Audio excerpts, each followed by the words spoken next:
I'd really like to welcome everyone to ANISZA 2020. The theme for this year is sustaining peace together. How did I become head of state? As you know, when I was 31 going 32, and I can assure you it was not a plan. It was not that I planned to be a head of state. No, accident of history and providence. You can say providence, because I never the idea of me being either in politics or becoming a head of state never came into it. I came into it by pure accident, honestly. To be head of state, no. My interest was just to be a good soldier. I grew up to know and to love every Nigerian that came across. I've met the Yorubas, I've met Igbos, I've met Fulanis, I've met various tribes in my mission school in Usasa, in Zaria. And so, honestly, I grew to know all Nigerians, and to me, no difference. We only compete either in class or on the sports field, to find the ideal system that will make everybody feel that he belongs, he belongs to the country. But as I've said earlier on, mine is that I believe, honestly, right from the beginning, I've always believed that I'm a Nigerian. Yes, I'm a Nigerian. The colonialism brought me under the northern region. Yes, the comradeship, the relationship between us, and respect between other ranks and officers, both as officers and men, even though you have some group having more the men in one particular area, and then you have another group having more, say, in the officer corps. But however, there is that absolute love and trust between us, and you do not care where you come from. Yours is to be loyal to the country, and to be loyal to one another, and to really be in a position to help one another in time of crisis when we go on any particular operations.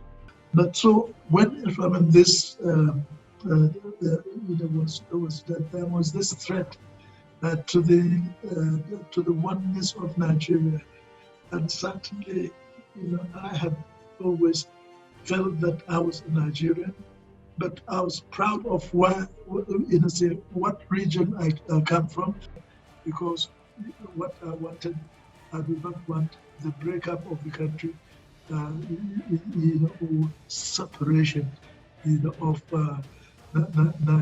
Nigeria.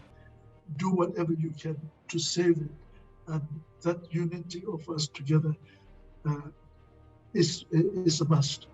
But we can only do it if we are just and fair and committed. Now, I'm committed to Nigeria, and when you talk of Nigeria's separation, Nigeria breaking up, I can assure you it makes me sad, and I don't know, with the little strength that I have left in the years, but I hope I will also make it. I will pray like Hezekiah. These days, you hear people talking about every tribe calling itself a nation. And I thought a nation should be when you have bigger numbers, like, okay, let us say all three major ethnic groups in Nigeria, Igbo, Yoruba, Hausas, for example, even though, of course, there are other ones that are bigger. Well, these days, they are all numbering in millions. In those days, of course, I think some of the tribes were very small. That is that love and respect. I don't know how we can be, how you young people can be able to solve that unless you accept to be one, irrespective of that number that you have. You accept it as one, and be proud, and of the contribution that particular group can make to the greatness, how to behave, how to relate to one another, and of course, some of the things that we hear happening to young people these days by some terrible group is sad. But at least, you start some of the values from from home, and probably home is also related to the religion that you belong to, or the faith that you belong to. You have sets of value, education, and capability to get them to learn how to be able to serve in Nigeria. And although, for example, the National Youth Service Corps that we started in '73, yes, there was a strong objection to it. Start getting the youth to start knowing, learning how to to serve their community anywhere, since if you are Nigerian, you will be probably employed, or you may probably serve and be called to serve anywhere within the country. And I believe that these young people tomorrow, when they have any responsibility in the country, they will not be thinking only of their own particular area where they come from, but they will also be thinking of that particular area that they went to serve in. I'm calling on all of you young people to make sure that don't give up hope on your country. I can assure you that name, Gowon.